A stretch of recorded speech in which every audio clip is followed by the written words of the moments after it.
Hello guys, welcome back to my YouTube channel. So ಇವತ್ತು ಬೆಳಿಗ್ಗೆಯಿಂದನೇ blog start ಮಾಡ್ಕೊಂಡ್ಬಿಟ್ಟಿದ್ದೀನಿ.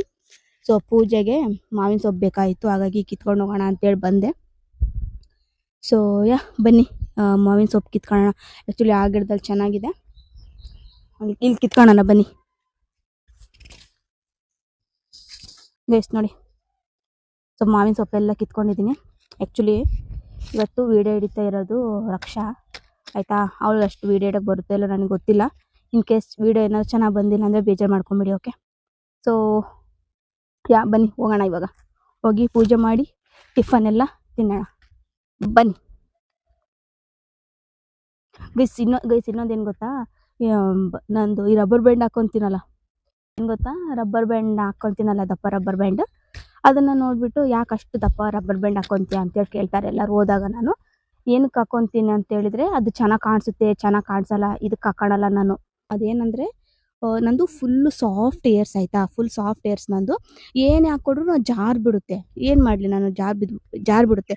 ಹಂಗಾಗಿ ಮತ್ತೆ ಹಿಂಗೆ ಹೋದಾಗ ಹಿಂಗೆ ಹೊಡಿತಾರೆ, ಹಿಂಗೆ ಜುಟ್ಟಿಗೆ ಹಿಂಗೆ ಹೊಡಿತಾರೆ.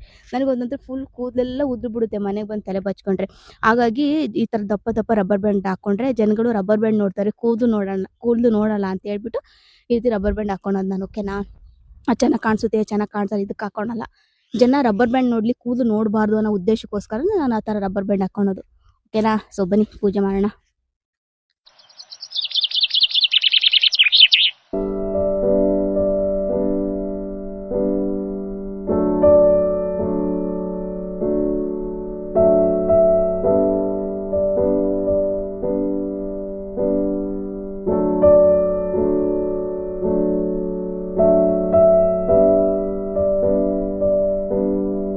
ಇವತ್ತಿನ ನನ್ನ ಬ್ರೇಕ್ಫಾಸ್ಟ್ ನೋಡಿ, ದೋಸೆ, ಪಲ್ಯ, ಚಟ್ನಿ, ಇದಿಷ್ಟು ನನ್ನ ಬ್ರೇಕ್ಫಾಸ್ಟ್ ಗೈಸ್. ಇವಾಗ ಟಿಫನ್ ಎಲ್ಲ ಮುಗಿಸಿ ಇಲ್ಲೊಂದು ಪ್ರಾಣಿ ಸತ್ತೋಗಿತ್ತು, ಅದೇನು ಅನ್ನೋದು ಗೊತ್ತಿಲ್ಲ. ಸೊ ಅದೇ ನೋಡ್ಕೊಂಡು ಹೋಗೋಣ ಅಂತೇಳಿ ಬಂದಿದ್ದೆ ಗೈಸ್. ನೋಡಿ, ನಿನ್ನೆ ಕರೆಂಟ್ ಹೊಡೆದೋಯ್ತು, ಸತ್ತೋಗ್ಬಿಡೈತೆ ಪಾಪ. ನೋಡಿ, ಇದೇನು ಅನ್ನೋದು ನನಗೂ ಗೊತ್ತಿಲ್ಲ. ನೋಡಿ ಪಾಪ ಗೈಸ್, ಕರೆಂಟ್ ಹೊಡೆದು ಹೋಗ್ಬಿಟ್ಟೆ. ಏನು ಗೊತ್ತಾ, ಪ್ರಾಣಿ ಆಗಲಿ ಮನುಷ್ಯ ಆಗಲಿ ಒಂದ್ಸಲ ಸತ್ಬಿಟ್ರೆ ಮುಗೀತು ಅಷ್ಟೇ, ಅದು ಏನಕ್ಕೂ ಉಪಯೋಗ ಇಲ್ಲ. ಹಾಗಾಗಿ ಇರೋವಷ್ಟು ದಿನ ನಾವು ಖುಷಿಯಾಗಿ 4 ಜನಕ್ಕೆ ಒಳ್ಳೇದು ಬಯಸ್ಕೊಂಡು ಇರಬೇಕು. ಇರೋವಷ್ಟು ದಿನ ಕಿತ್ತಾಡ್ಕೊಂಡಿರೋದಾಗ ಏನೂ ಇರ್ತಿಲ್ಲ, ಒಂದಲ್ಲ ಒಂದಿನ ಎಲ್ಲರೂ ಈ ರೀತಿ ಆಗೋದೆ, ಓಕೆನಾ. ಸೊ ಇರೋವಷ್ಟು ದಿನ ಖುಷಿಯಾಗಿ ಎಲ್ರಿಗೂ ಒಳ್ಳೇದು ಬಯಸ್ತಾ ನಿಮ್ಮ ಜೀವನಕ್ಕೆ ಏನು ಬೇಕೋ ಅದನ್ನು ನೀವು ರೂಪಿಸ್ಕೊಳ್ಳಿ, ಓಕೆ. ಸೊ ಬನ್ನಿ, ಇವಾಗ ಸಂಪಿಗೆ ಹೂವು ಒಂದು ಗಿಡ ದೊಡ್ಡ ಮರ ಥರ ಆಗೋಗ್ಬಿಟ್ಟಿದೆ, ಅದು ಸಂಪಿಗೆ ಹೂವು.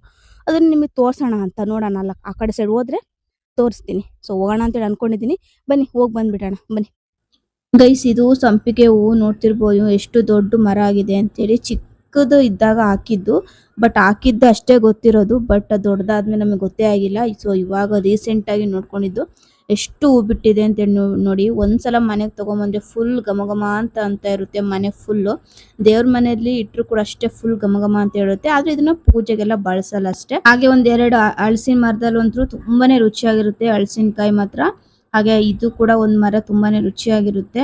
ಹಾಗಾಗಿ ತೋರಿಸ್ತಾ ತುಂಬಾ ದಿನದಿಂದ ತೋರಿಸ್ಬೇಕು ಅಂತೇಳಿ ಅನ್ಕೊಂತಿದ್ದೆ, ಬಟ್ ಹೋದ್ರು ಕೂಡ ಕೆಲವೊಂದ್ಸಲ ಫೋನ್ ತಗೊಂಡು ಹೋಗಿರಲ್ಲ, ಇಲ್ಲ ಕೆಲವೊಂದ್ಸಲ ವಿಡಿಯೋ ಹಿಡಿಬೇಕಂತ ಅನ್ಸಿರಲ್ಲ. ಸೊ ಈ ಸಲ ಫೈನಲ್ ಆಗಿ ಇನ್ನ ಜಾಸ್ತಿ ಇತ್ತು, ಇವಾಗ ಸ್ವಲ್ಪ ಕಡಿಮೆ ಆಗಿದೆ. ಎಲ್ಲ ಹಣ್ಣೆಲ್ಲ ಫುಲ್ ಆಗಿತ್ತು, ತಿನ್ಕೊಂಡಿದ್ವಿ.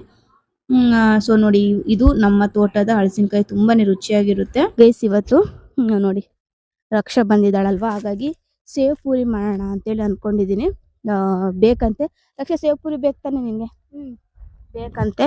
ಹಾಗಾಗಿ ಸೇವ್ ಪೂರಿ ಮಾಡಿ ಅವಳಿಗೆ ಕೊಟ್ಟು ಟೇಸ್ಟ್ ಯಾವ ರೀತಿ ಬರುತ್ತೆ ಅಂತೇಳಿ ಕೂಡ ಕೇಳೋಣ, ಓಕೆ.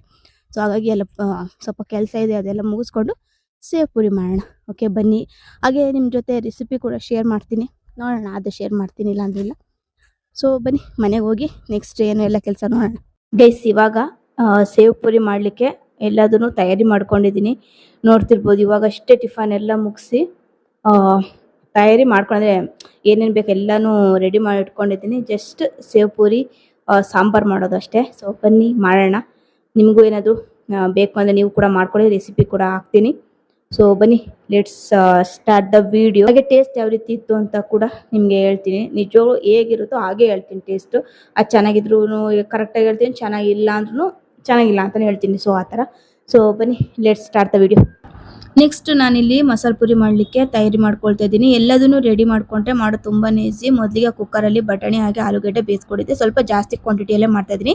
3-4 ಡೇಸ್ ತಿನ್ಕೋಬಹುದು ಅಂತೇಳಿ ಒಂದು ಬಟ್ಲಾಗುವಷ್ಟು ಈರುಳ್ಳಿ, ಬೆಳ್ಳುಳ್ಳಿ ಹಾಗೆ ಶುಂಠಿ ಹಾಕೊಂಡು ಚೆನ್ನಾಗಿ ಫ್ರೈ ಮಾಡಿಬಿಟ್ಟು ಚಕ್ಕೆ, ಲವಂಗ, ಕರಿಮೆಣಸು ಹಾಗೆ ಜೀರಿಗೆ ಸ್ವಲ್ಪ ಜಾಸ್ತಿನೇ ಹಾಕೊಂಡು ಇದಿಷ್ಟನ್ನು ಕೂಡ ಫ್ರೈ ಮಾಡ್ಕೊಳ್ತಾ ಇದ್ದೀನಿ. ಇದಿಷ್ಟು ಚೆನ್ನಾಗಿ ಫ್ರೈ ಆದ್ಮೇಲೆ ಒಂದು ಬಟ್ಲಾಗುವಷ್ಟು ಮೆಣಸಿನಕಾಯಿ ಹಾಕೊಳ್ತಾ ಇದ್ದೀನಿ. ಹಾಗೆ ಒಂದು ಸ್ವಲ್ಪ ಕರಿಬೇವಿನ ಸೊಪ್ಪು ಕೂಡ ಹಾಕೊಂಡು ಒಂದು ಬಟ್ಲಾಗುವಷ್ಟು ಟೊಮೆಟೊ ಕೂಡ ಹಾಕೊಂಡು ಇದು ಫುಲ್ ಫ್ರೈ ಆಗೋವರೆಗೂ ಚೆನ್ನಾಗಿ ಒಂದ್ಸಲ ಫ್ರೈ ಮಾಡ್ಕೋಬೇಕು. ಫುಲ್ ಚೆನ್ನಾಗಿ ಫ್ರೈ ಆಗಿರ್ಬೇಕು, ಸ್ಮೆಲ್ ಏನು ಇರಬಾರ್ದು. ಚೆನ್ನಾಗಿ ಫ್ರೈ ಆದ್ಮೇಲೆ ಸ್ವಲ್ಪ ತಣ್ಣಗಾದ್ಮೇಲೆ ಅದನ್ನ ಮಿಕ್ಸಿ ಜಾರಲ್ಲಿ 2 ಪಾರ್ಟಿಷನ್ ಆಗಿ ಮಾಡ್ಕೊಂತಾ ಇದ್ದೀನಿ. ಸ್ವಲ್ಪ ಜಾಸ್ತಿ ಕ್ವಾಂಟಿಟಿ ಮಾಡ್ಕೊಂತಾ ಇದ್ದೀನಲ್ಲ, ಹಾಗಾಗಿ ಮಿಕ್ಸರ್ ಮಾಡುವಾಗ 1 ಇಡಿ ಆಗುವಷ್ಟು ಪುದೀನ ಸೊಪ್ಪು ಹಾಗೆ ಬೇಯಿಸ್ಕೊಂಡಿರುವಂತಹ ಆಲೂಗೆಡ್ಡೆ ಬಟಾಣಿನೂ ಕೂಡ ಹಾಕೊಂಡು ಚೆನ್ನಾಗಿ ಮಿಕ್ಸ್ ಮಾಡ್ಕೊಳ್ತಾ ಇದ್ದೀನಿ.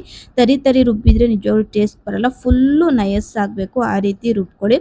ನೆಕ್ಸ್ಟ್ ನಾನಿಲ್ಲಿ ಒಂದು ಪ್ಯಾನ್ಗೆ ಸ್ವಲ್ಪ ಎಣ್ಣೆ ಹಾಕೊಂಡು ಅದಕ್ಕೆ 2 ಟೇಬಲ್ ಸ್ಪೂನ್ ಅರಿಶಿನ ಹಾಗೆ 2 ಟೇಬಲ್ ಸ್ಪೂನ್ ಗರಂ ಮಸಾಲ ಹಾಕ್ಬಿಟ್ಟು ನೆಕ್ಸ್ಟ್ ಬೇಯಿಸಿ ಇಟ್ಕೊಂಡಿರೋ ಬಟಾಣಿ ಹಾಗೆ ಆಲೂಗೆಡ್ಡೆನ ಚೆನ್ನಾಗಿ ಸ್ಮ್ಯಾಶ್ ಮಾಡಿದ್ದೆ.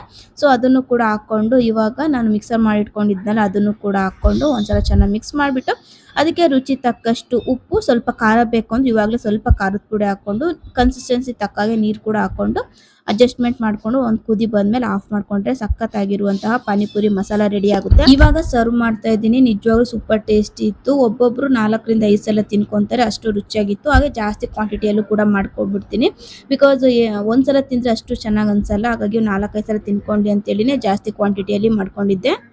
ರಕ್ಷಾ, ಹೆಂಗೈತೆ ಪಾನಿಪುರಿ ಅಲ್ಲ, ಸೇವ್ ಪೂರಿ ಸೂಪರ್ ಆಗಿದೆ. ಎಷ್ಟು ಟೈಮ್ ಇದು ತಿಂತಾ ಇರೋದು ನೀನು? 4 or 5 ಅಷ್ಟೇ. ಆ್ಯಕ್ಚುಲಿ ನಿನಗೆ ಸರ್ಪ್ರೈಸ್ ಮಾಡೋಣ ಅಂತಲೇ ಫ್ಯಾಮಿಲಿ ಪ್ಯಾಕ್ ಐಸ್ ಕ್ರೀಮ್ ತಂದಿದ್ದು ನಾನು. ಅದು ನನಗೆ ಸರ್ಪ್ರೈಸ್ ಮಾಡೋ ಮೂಡಲ್ಲಿ ಇರಲಿಲ್ಲ, ಹಂಗಾಗಿ ನಿನಗಲೇ ಹಂಗೆ ನೀನು ತಗೊಂಡು ತಿಂದಿದ್ಯಾ. ಓಕೆ, ತಿನ್ನು ಗೈಸ್. ಇವತ್ತಂತೂ ಫುಲ್ಲು ಬಿಸಿಲು, ಫುಲ್ಲು ಏನು ಗೊತ್ತಾ, ಫ್ಯಾನ್ ಹಾಕೊಂಡ್ರು ಏನು ಸ್ಪೆಷಲ್ ಅನಿಸೋದೇ ಇಲ್ಲ. ಫ್ಯಾನ್ ಹಾಕ್ಕೊಂಡ್ರೆ ಇನ್ನೂ ಜಾಸ್ತಿ ಹೀಟ್ ಗಾಳಿ ಬರ್ತಾ ಇರುತ್ತೆ. ಸೊ ಈ ಸಮ್ಮರ್ ಕಳೆದು ಯಾವಾಗ ನಾವು ಮಳೆಗಾಲಕ್ಕೆ ಹೋಗ್ತೀವೋ ಅಂತೇಳಿ ಅನಿಸ್ಬಿಟ್ಟಿದೆ. ಅಷ್ಟು ಒಂಥರ ಇರಿಟೇಷನ್ ಆಗಿಬಿಡ್ತು ಈ ಸಲ. ಸೊ ಆ್ಯಕ್ಚುಲಿ ನಿನ್ನೆ ನಾನು ಅವಳಿಗೆ ಸರ್ಪ್ರೈಸ್ ಮಾಡೋಣ ಅಂತೇಳಿ ಫ್ಯಾಮಿಲಿ ಪ್ಯಾಕ್ ಐಸ್ ಕ್ರೀಮ್ ತೊಗೊಂಬಂದಿತ್ತು. ಬಟ್ ಅದು ಆ ಮೂಡಲ್ಲಿ ಇರಲಿಲ್ಲ, ನಾನು ಸರ್ಪ್ರೈಸ್ ಮಾಡೋ ಅಂಥದ್ದೇನು ಮೂಡಲ್ಲಿ ಇರಲಿಲ್ಲ ನಾನು. ಸೊ ಹಾಗಾಗಿ ಕೊಟ್ಬಿಟ್ಟೆ. ಸೊ ಅದು ಆಲ್ರೆಡಿ ಖಾಲಿ ಆಗಿಬಿಟ್ಟಿದೆ ಅನಿಸುತ್ತೆ. ಸೊ ಆ್ಯಕ್ಚುಲಿ ನನಗೆ ಸರ್ಪ್ರೈಸ್ ಗಿಫ್ಟ್ ಅಂದರೆ ಸಿಕ್ಕಾಪಟ್ಟೆ ಇಷ್ಟ. ಬಟ್ ಇವತ್ತುವರೆಗೂ ಯಾರೂ ನನಗೆ ಸರ್ಪ್ರೈಸ್ ಏನೂ ಕೊಟ್ಟೇ ಇಲ್ಲ ಗೈಸ್. ಅದು ಅನುಭವ ಹೇಗಿರುತ್ತೆ, ಯಾರಾದರೂ ನನಗೆ ಸ್ಪೆಷಲ್ ಗಿಫ್ಟ್ ಕೊಟ್ಟರೆ ನಾನೆಷ್ಟು ಖುಷಿ ಆಗ್ತೀನಿ ಅನ್ನೋ ನನಗೇ ಗೊತ್ತಿಲ್ಲ. ಯಾಕಂದರೆ ಆ ಥರ ಅನುಭವ ಹಾಗೇ ಇಲ್ಲ. ಸೊ ನಮ್ಮ ಮನೇಲಿ ಯಾವ ರೀತಿ ಅಂದರೆ ನನಗೇನಾದರೂ ಬೇಕು ಅಂತ ಕೇಳಿದರೆ ಕೊಡಿಸ್ತಾರೆ ಅಷ್ಟೇ. ಸರ್ಪ್ರೈಸ್ ಅದೆಲ್ಲ ಎಂಥದ್ದು. ಇವತ್ತಿನ ವ್ಲಾಗ್ ಕೂಡ ಇಲ್ಲಿಗೆ ಎಂಡ್ ಮಾಡೋಣ ಅಂತೇಳಿ ಅಂದ್ಕೊಂಡಿದ್ದೀನಿ. ಐ ಹೋಪ್ ನಿಮಗೆ ಈ ವ್ಲಾಗ್ ಇಷ್ಟ ಆಗಿದೆ ಅಂತ. ಇಷ್ಟ ಆದರೆ ಗೊತ್ತಲ್ಲ, ಲೈಕ್ ಮಾಡಿ, ಶೇರ್ ಮಾಡಿ, ಕಮೆಂಟ್ ಮಾಡಿ. ಆದಷ್ಟು ಬೇಗ ಮುಂದಿನ ವ್ಲಾಗಲ್ಲಿ ಸಿಗ್ತೀನಿ. ಅಲ್ಲಿವರೆಗೂ take care. See in the next vlog. Tata, bye.